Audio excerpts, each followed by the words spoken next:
सुप्रभातम बच्चों। कल की कक्षा में आप सदाचारोपदेश के श्लोक पढ़ रहे हैं और यह जो सदाचारोपदेश के एक एक श्लोक हैं आपके जीवन में उतारने योग्य भी हैं।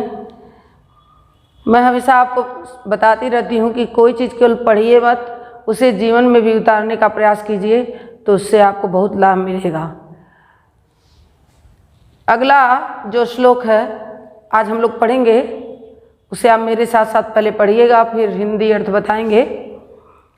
कह रहे हैं अक्रोधनः सत्यवादी भूतानाम अविहिंसकः अनुसूय अजिह्वश्च शतं वर्षाणि जीवति अकीर्तिं विनियोहन्ति हन्ति अनर्थ पराक्रमः हन्ति नित्यं क्षमाक्रोधम आचारो हन्ति अलक्षणम्। अभिवादनशीलस्य नित्यं वृद्धोपसेमिनः चत्वारि तस्य वर्धन्ते आयु विद्या यशो बलम्। वृत्तं यत्नेन संरक्षेत वित्तमायाति जाति च अक्षीणो वित्ततः क्षीणो वृत्तस्तु हतो हतः। बहुत बहुत महत्वपूर्ण ये सारे श्लोक हैं। इस पाठ से प्रत्येक वर्ष जरूर प्रश्न में पूछता है, इसलिए आप इसे ध्यान से फिर से पढ़ लें।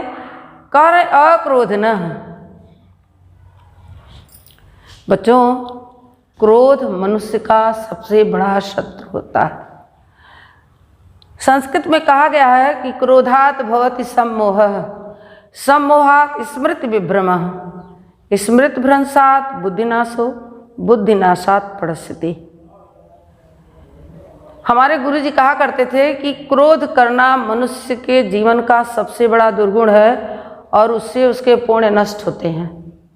लेकिन यदि इस श्लोक को देखा जाए तो इससे भी आपको यह ज्ञात हो जाएगा कि क्रोधात् भवति सम्मोहः।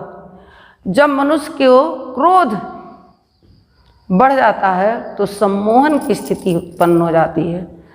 असम्मोहात् स्मृति विभ्रमः। जैसे ही सम्मोहन की स्थिति उत्पन्न होती है उसकी स्मृतियाँ भ्रमित होने लगती हैं, किंग कर्तव्य विवर्ण होने लगता है। स्मृति भ्रंशात् बुद्धिनाश हो। और जैसे ही मनुष्य की स्मृति धीरे धीरे नष्ट होती है, उसकी बुद्धि नष्ट हो जाती है।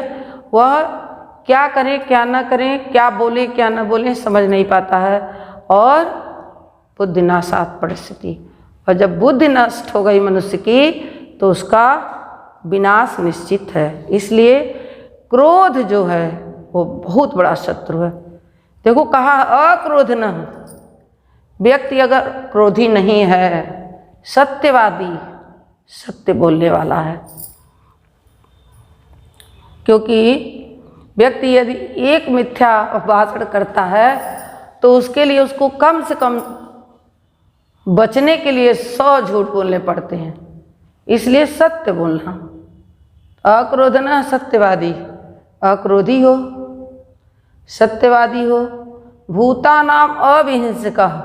भूत का अर्थ यहाँ है प्राणी। भूत का अंश कहीं प्रेतों से मत लगा लेना। भूत का अर्थ है प्राणी। भूतानाम अविहिंसकः, जो प्राणियों को किसी प्रकार की हिंसा नहीं करता, प्राणियों को किसी प्रकार का कष्ट नहीं पहुंचाता। प्राणी में सभी जीव जंतु हैं। ये नहीं है कि प्राणी में केवल मनुष्य है, पशु पक्षी सभी प्राणी हैं। तो भूतानाम अविहिंसकः, जो प्राणियों की हिंसा नहीं करता।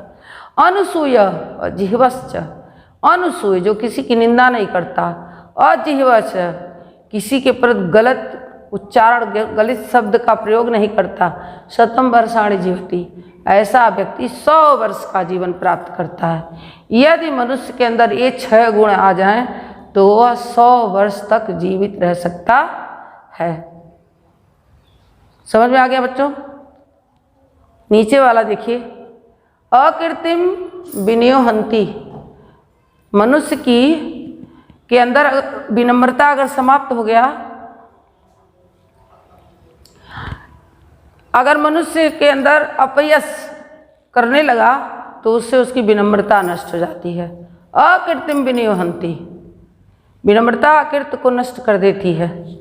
मनुष्य की विनम्रता अपकीर्ति को नष्ट कर देती है। चाहे कितना बड़ा भी अपयश हो जाए, यदि मनुष्य क्षमावान है और वह विनम्र है, विनयशील है, तो निश्चित रूप से उसकी अपकीर्ति धुल जाती है। हन्ति अनर्थ पराक्रमः, पराक्रम हर प्रकार के अनर्थ को नष्ट कर देता है। अगर पराक्रमी पुरुष है तो कोई अनर्थ होने वाला उसे रोक लेता है। हन्ति नित्यम क्षमा क्रोधम, क्षमाशीलता क्रोध को मार देती है। क्षमाशीलता क्रोध को मार देती है। इसीलिए कहते हैं कि यदि कोई कितना भी क्रोधी है, लेकिन यदि तुम उसके सामने एक बार उसका कुशल क्षेम पूछ लो तो अनायास उसका क्रोध समाप्त हो जाएगा। तो हन्ति नित्यम क्षमा क्रोधम, क्षमाशीलता क्रोध को नष्ट कर देती है। और आचारो हन्ति लक्षणम, सदाचार व्यक्ति के अंदर यदि सद्गुण है तो उसके अंदर के हर प्रकार के अलक्षण को दूर कर देती है, बुरे लक्षण को दूर कर देती है। एको ही दोषो गुण सन्निपाते निमिज तिंदो क्रीडे स्वम का। हिमालय बर्फ से लदा हुआ है, बर्फ से ढका हुआ है। आपकी उंगली अगर उसमें पड़ जाए तो पत्थर हो सकती है, लेकिन उसे हिमालय कहा जाता है, हिम का घर। वह अपने सभी गुणों के नाते गुणवान माना जाता है। इस कारण कहा कि अकीर्तिम विनयो हन्ति, विनम्रता मनुष्य के अपकीर्ति को दूर करती है। पराक्रम उसके होने वाले अनर्थ को रोक देती है। क्षमाशीलता क्रोध को रोक देता है। और सदाचरण मनुष्य के अंदर के अनेक प्रकार के बुरे लक्षणों को नष्ट कर देता है। समझ में आ गया बच्चों? अगला देखो, बहुत ही सुंदर सुंदर श्लोक हैं, इसमें जीवन में उतारने लायक हैं। कह रहे हैं कि अभिवादनशीलस्य नित्यम वृद्धोपसेवना, जो अभिवादनशील हैं। रामचरितमानस में आप पढ़े हैं, प्रातः काल उठ के रघुनाथा, मात पिता गुरु ना वही माता। भगवान श्री राम भी प्रातः काल जब जगते थे तो माता पिता और गुरु को प्रणाम करते थे। तो कितनी अच्छी बात कहा, अभिवादनशीलस्य, जो प्रातः काल उठकर अपने बड़ों को प्रणाम कर रहे हैं। नित्यम वृद्धोपसेविनः, जो अपने घर के वृद्धों को, आस पड़ोस के वृद्धों को, मार्ग में चलते हुए कोई बुजुर्ग मिल गया उसकी जो सेवा कर देते हैं। चत्वारि तस्य वर्धन्ते, 4 चीज़ें उसे मुफ्त में प्राप्त हो जाती हैं बिना किसी परिश्रम के। क्या क्या? आयु, विद्या, यश और बल। आयु, विद्या, यश और बल, 4 चीज़ें उसे बिना किसी परिश्रम के प्राप्त हो जाती हैं इस छोटे से परिश्रम में। अभिवादनशीलस्य नित्यम वृद्धोपसेविनः, आपको समझ में आ गया होगा। ये छोटी कक्षाओं में भी आप पढ़े हैं, इसलिए कठिन नहीं है। वृत्तम यत्नेन संरक्षित वित्त मायाति जाति च, अक्षिणो वित्ततः क्षिणो वृत्ततस्तु हतो हत। बच्चों, यहाँ 2 पद ऐसे हैं जिन्हें आप ध्यान से देखिए। एक है वृत्त और एक है वित्त। एक में री लगा है, वृत्त। ध्यान देंगे, वृत्त का अर्थ होता है चरित्र, कैरेक्टर, और वित्त का अर्थ होता है धन, वैभव, समृद्धि। तो ध्यान देंगे क्या कह रहे हैं। कह रहे हैं कि वृत्तम यत्नेन संरक्षित, मनुष्य को अपने चरित्र की रक्षा यत्न पूर्वक करनी चाहिए। चरित्र की, कहा कि जो हमारा चरित्र है वो सबसे मूल्यवान वस्तु है, उसकी रक्षा हमको यत्न पूर्वक करनी चाहिए। क्यों? वित्त मायाति जाति च, मैंने आपको बताया वित्त का अर्थ है धन। धन आता है और चला जाता है।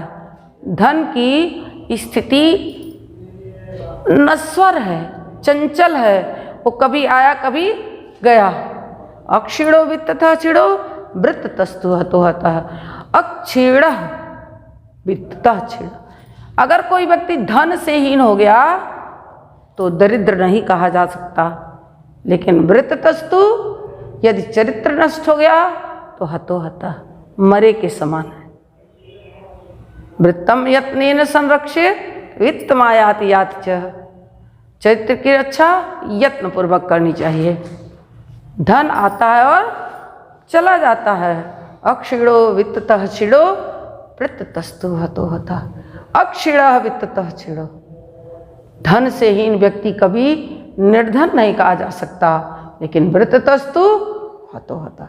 अगर उसका चरित्र चला गया तो मरे हुए के समान है। अगला श्लोक है बच्चों, सत्येन रक्षते धर्मो विद्या योगेन रक्षते मृजया रक्षते रूपम कुलम वृत्तेन रक्षते। श्रूयताम धर्म सर्वस्वम श्रुत्वा च अवधार्यताम आत्मनः प्रतिकूलानि परेशान न समाचरित। ध्यान से देखेंगे, सत्येन रक्षते धर्मो। धर्म की रक्षा किससे की जा सकती है? सत्य के द्वारा। सत्येन तृतीया भक्ति है, सत्य के द्वारा रक्षते रक्षा की जाती है। धर्मो धर्म की, धर्म की रक्षा सत्य से की जाती है। और विद्या योगेन रक्षते, और विद्या की रक्षा योग से। विद्याध्ययन भी एक योग है बच्चों, बहुत बार ये बात कही जाती है। विद्याध्ययन एक योग है, साधना है। जब तक आप साधना में लीन होकर विद्याध्ययन नहीं करेंगे तब तक आपको पूर्ण विद्या प्राप्त नहीं हो सकती। इसीलिए कहा है कि विद्या योगेन रक्षते। विद्या की रक्षा योग से की जाती है, साधना से की जाती है। मृजया रक्षते रूपम।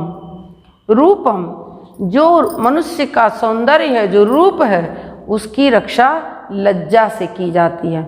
मृजया लज्जा से। अकुलम वृत्तेन रक्षते, और कुल की रक्षा चरित्र से। अभी आप ऊपर पढ़े हैं कि चरित्र मनुष्य के जीवन का सबसे महत्वपूर्ण एक अंग है, जिसे आप बिल्कुल भी नहीं छोड़ सकते। आज जो समाज है, इस समाज में अगर किसी चीज़ का सबसे अधिक पतन हुआ है तो चरित्र का।